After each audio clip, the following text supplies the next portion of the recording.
Hi guys, I'm NG Patel. आज हम देखेंगे सिंपल सेंटेंस का दूसरा भाग यानी पास्ट की। अब हम पास्ट के बारे में जानेंगे कि सिंपल सेंटेंस के पास्ट में क्या लगता है, हेल्पिंग वर्ब में क्या लगता है। तो उसमें दो कैटेगरीज आएगी। एक कैटेगरी था, थे, थी, दूसरी कैटेगरी पास है, मैं, थे, भाई, बहन आदि एक्स्ट्रा। ओके गाइस, तो ये बात हम नोट कर लीजिए। ये बात आप सब नोट कर लीजिए। लेकिन आप मेरे चैनल में नए हो तो सब्सक्राइब कीजिए, बेल आइकन को प्रेस कीजिए ताकि हर नया वीडियो का नोटिफिकेशन आपको बड़ी आसानी से मिल सके। तो गाइस लेट स्टार्ट करते हैं। तो दो कैटेगरी है, इसमें पहले में था, थे, थी आएगा। लेकिन एक बात और मैं कह दूंगा कि यहाँ कोई सब्जेक्ट की एक्टिविटीज़ नहीं आएगी, कोई सब्जेक्ट का काम नहीं दर्शाया जाएगा, क्योंकि ये सिंपल सेंटेंस है। इसमें कोई भी सब्जेक्ट का काम नहीं दर्शाया जाता है, यहाँ सिर्फ सब्जेक्ट के बारे में ही बताया जाता है। ये बात आप नोट कर लीजिए। ओके गाइस, तो पिछले वीडियो में हम प्रेजेंट के बारे में सीखे थे, अब हम पास्ट के बारे में सीखेंगे। तो फर्स्ट कैटेगरी में आएंगे था, थे, थी, और सेकंड कैटेगरी में पास था, मैं था, भाई बहन आदि एक्स्ट्रा। तो फर्स्ट कैटेगरी में कैसे आएगा, अगर कोई बात थी, मैं वहाँ था, रोहन वहाँ थी,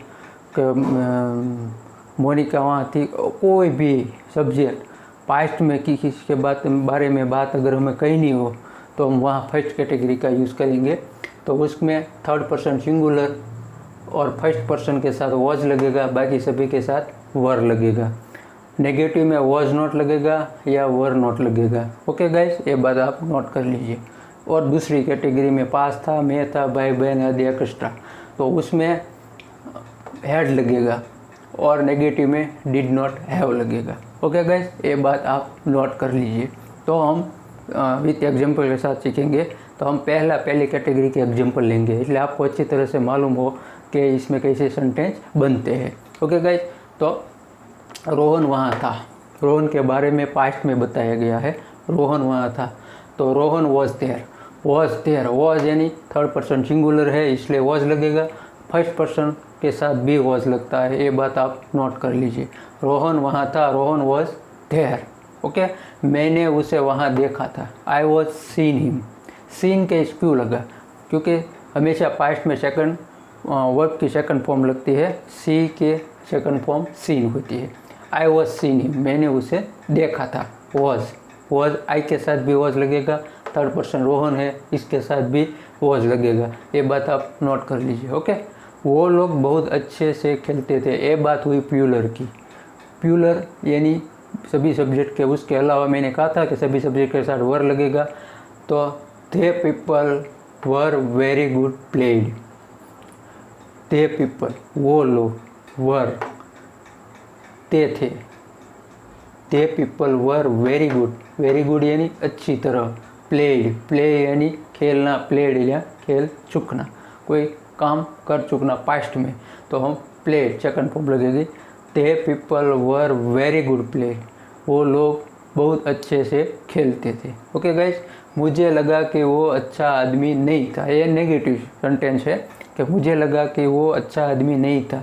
आई फील ने सेकंड फॉर्म फेल्ट होती है, I felt that he was not good man, I felt that he was not good man. Okay guys, he third person singular है, उसके साथ वॉज लगता है। आई फेल्ट मुझे लगा, दैट की, या कॉमा भी लग सकता है, वहाँ भी आप दैट की के यूज़ कर सकते हैं। He was not good man, वो अच्छा आदमी नहीं था। क्या वो लोग वहाँ खड़े थे। अब ये बात हुई प्रश्न करने की, कोई क्वेश्चन पूछने की। अगर आपको कोई क्वेश्चन पूछना है सिंपल सेंटेंस में, वो भी फर्स्ट कैटेगरी में, तो हम क्या कहेंगे, मैंने पहले भी एक वीडियो में दिखाया कि क्वेश्चन कैसे किया जाता है। हमेशा हम सब्जेक्ट के आगे हेल्पिंग वर्ब को ले लेंगे। ओके गाइस, तो were there people standard there, standard यानी खड़ा था, वहाँ खड़े थे। तो पीपल यानी प्यूलर हुआ तो वर लगेगा, where the people standard there. Okay guys, ये बात आप समझ में आ गए होंगे, क्योंकि स्टैंडर्ड है स्टैंड की सेकंड फॉर्म स्टैंडर्ड। वर थे पीपल, वर क्यों लगा? क्योंकि क्वेश्चन है, प्रश्न है, इसलिए।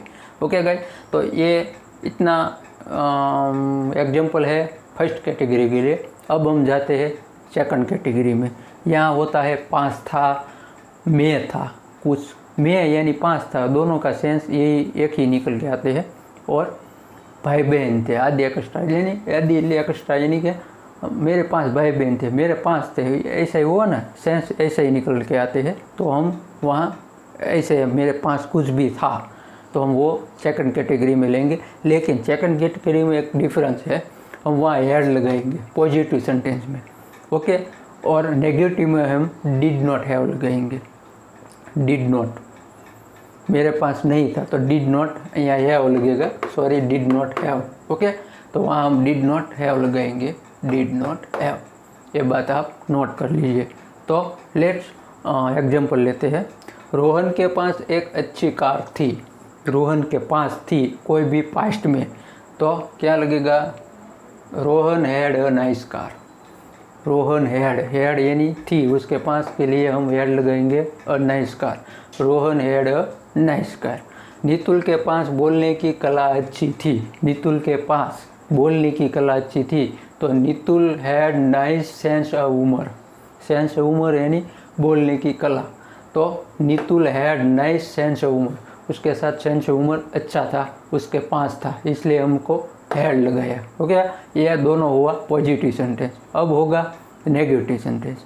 तो मोनिका के पास अच्छी आंखें नहीं थी, मोनिका के पास अच्छी आंखें नहीं थी, तो Monica did not have a nice eyes.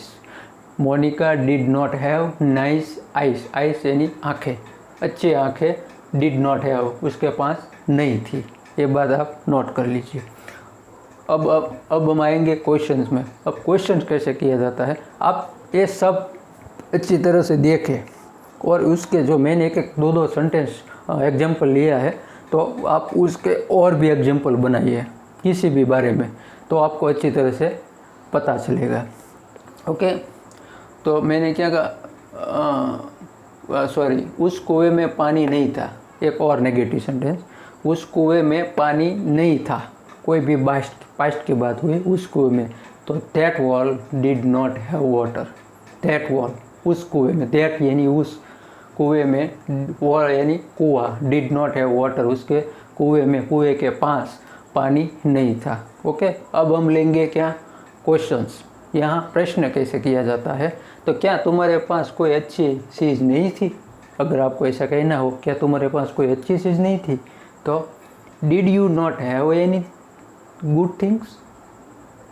क्या did you not have any good things, क्या आपके पास कोई अच्छी चीज़ नहीं थी? यहाँ आएगा प्रश्न, यानी कोमा प्रश्नार्थ का लगेगा। Did you not have any good things, क्या तुम्हारे पास कोई अच्छी चीज़ नहीं थी? तो ऐसा भी आप प्रश्न करना। नेगेटिव क्वेश्चन है ये, नेगेटिव क्वेश्चन। आप कोई भी क्वेश्चंस में पॉजिटिव क्वेश्चंस आता है और नेगेटिव क्वेश्चन भी आता है।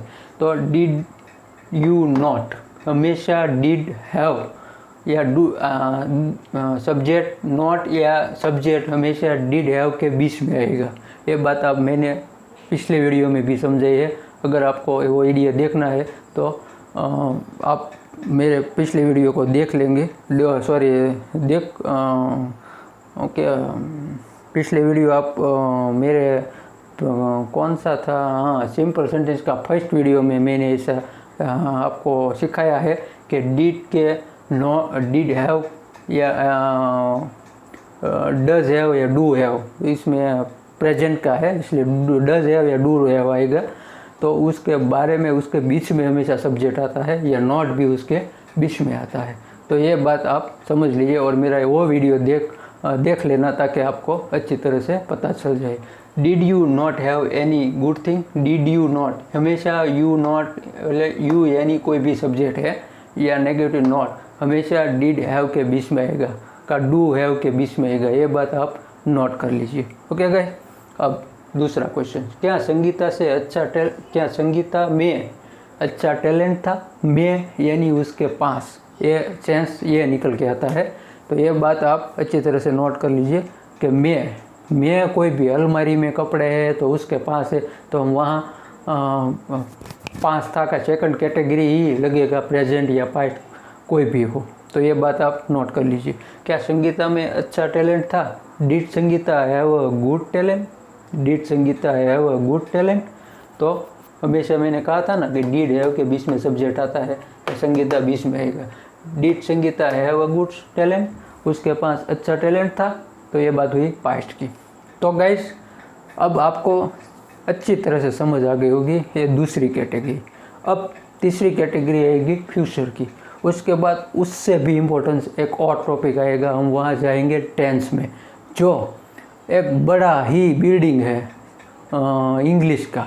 तो अब हम जब आगे आगे जाते जाएंगे बहुत वेरी इंपॉर्टेंट वीडियो आपको मिल सकेंगे और इंग्लिश में आपको सीखने में बहुत सा मैं कहता हूँ कि आपको जब कोई भी हम शुरुआत करते हैं तो स्लोली कोई भी एक एक पिलर हम कहते हैं ना एक स्टेप आगे बढ़ते हैं, और जब जब हम आगे बढ़ जाते हैं वहाँ बड़ा बड़ा स्टेप आते हैं।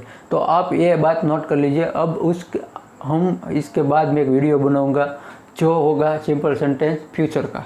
उसके बाद जो आएगा वो इससे भी बड़ा इम्पोर्टेंस होगा, वो है टेंसेस। तो गाइस मेरे साथ बने रहिए, मेरा वीडियो देखें और शेयर करो कीजिए मेरे वीडियो को, ताकि हर नया लोग इसमें जुड़ सके और नया कुछ सीख सके। अगर आपको इंग्लिश सीखनी है तो आपको पूरी तरह से वीडियो को फॉलो करना पड़ेगा और उसके अंदर आपको बहुत सी स्टडी करनी पड़ेगी, तब भी हम कुछ कर सकते हैं। अगर आपकी लाइफ चेंज करनी है तो आपको इंग्लिश सीखना बेहद ज़रूरी है। एक बात आप अच्छी तरह अपने माइंड में ऐड कर लीजिए, अगर आपकी लाइफ चेंज करनी है तो आपको इंग्लिश सीखनी ही पड़ेगी। ओके गाइज, तो मिलते हैं अगले वीडियो में। Thank you very much.